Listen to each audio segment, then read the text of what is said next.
Vous avez peut-être trouvé un allié inattendu pour nos Bleus, l'intelligence artificielle. Les algorithmes s'invitent de plus en plus dans le monde du foot aujourd'hui. Bah oui, imaginez un œil numérique capable d'analyser précisément ce qui se passe sur le terrain à l'entraînement, pendant les matchs, et de conseiller en temps réel l'entraîneur de l'équipe. L'intelligence artificielle intéresse de plus en plus, alors surtout les grands clubs, plus que les équipes nationales d'ailleurs. Liverpool par exemple, qui s'est allié avec Google, avec DeepMind, qui est la filiale intelligence artificielle de Google.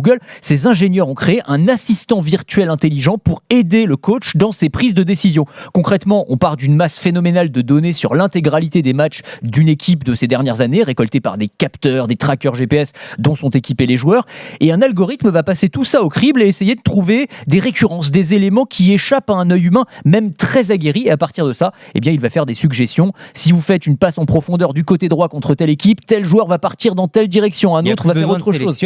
Alors, il y a quand même besoin d'un sélectionneur. On ne va évidemment pas remplacer l'entraîneur, mais ça permet quand même d'avoir une sorte de complément d'information. Parmi ces champs d'analyse, essayez par exemple de deviner la trajectoire d'un penalty. La machine a analysé 12 000 penaltys tirés pendant la Champions League. La conclusion, c'est que les attaquants visent le plus souvent dans le coin inférieur gauche. Voilà, c'est un truc qui est bon à savoir pour les coachs. Ça fait des stats supplémentaires pour préparer les matchs. C'est pas de la magie non plus. Il y a quand même une part d'incertitude. Aucune machine ne peut anticiper ce qui se passera sur le terrain. Heureusement, on ne peut pas analyser la cohésion d'une équipe, une blessure soudaine, un coup de génie, tout ça, la machine, elle ne peut pas l'anticiper. Mais tout est question de probabilité, de statistiques. Le sport est en train de devenir une science comme une autre, j'allais dire presque.